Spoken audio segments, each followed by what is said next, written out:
Hey, so this is just letting you guys know that I'm gonna be taking a little break, not too long. Really, I'm just gonna be working on like a big thing. You might have seen that thing before.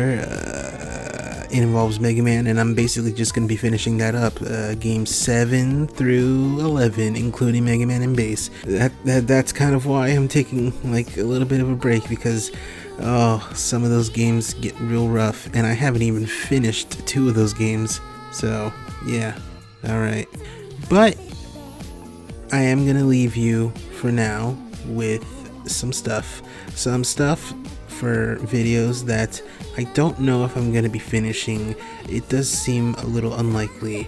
However, I'm not gonna let these clips get lost, so hope you enjoy them. Anyway, see you later. Love you.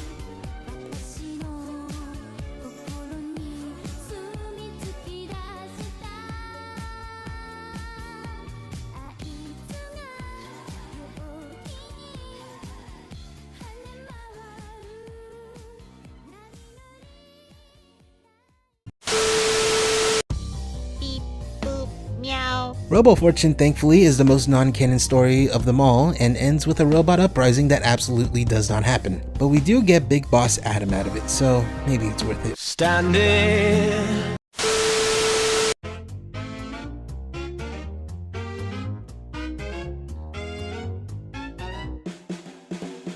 The Divine Trinity are a trio of goddesses and skullgirls. They are Venus, Lovelace, Aeon, and their mother, Queen Lamia. They have a church dedicated to them called the Grand Cathedral. Many people come to the church to give their confessions, tithes, and so on. Because the Trinity are females, people will say Godspeed to anyone who could use luck. Parasol and Double worship them with their Petron crosses, which are inverted crucifixes. But the Trinity mostly use inverted Celtic crosses in their statues. Double calls them masters. However, they are the ones who created the Skull Heart, hoping to turn the ladies of the Canopy Kingdom into skullgirls, so they can use them to destroy the world. Marie, however, has a strong heart, so she couldn't be controlled by the Skull Heart, leaving her to continue her own mission to destroy the Medici Mafia for messing with her and Peacock. The Trinity did not accept this and wanted Double to take her down. It is still unknown how they died, but you can mostly lay the blame on Eliza, that hot fucking bitch.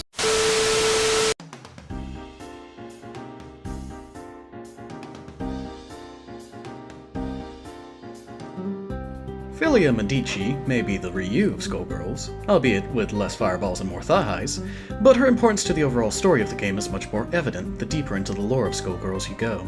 For one thing, Samson, the parasite attached to the back of her head and acting as her hair, is hundreds of years old and was originally bonded to a woman named Delilah. Samson is also related to the parasite Leviathan, who's paired with Squiggly in the game, as well as Sekhmet, who's Eliza's parasite.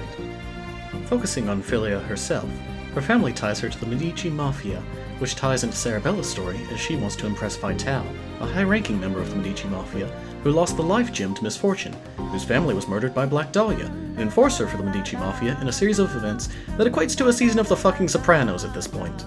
Looking at Philia's friends, we have Carol, a friend of hers from school who was kidnapped by Medici goons for human trafficking before being freed by Big Band, a member of the Anti-Skullgirl Lab 8, and Valentine, a member of the Last Hope.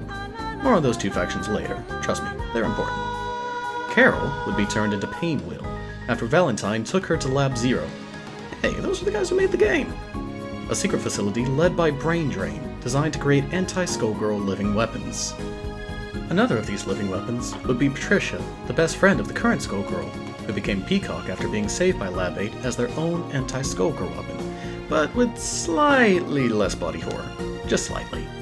The last of Philia's ties is Fuqua, a joke clone character of Philia, made to make fun of Decapre in Street Fighter IV, that wishes to become canon by stealing Philia's skin. The only characters that Philia doesn't have ties to are Parasol, Beowulf, Double, and Robo Fortune. With these connections outlined, let's get to the meat of this video, the in-depth sadness, tragedy, and full-on misery that is the Skullgirl story. Don't worry, it's the fun kind of misery, the kind where you laugh because you're too freaked out to cry. Let's go, Samson! Hell yeah!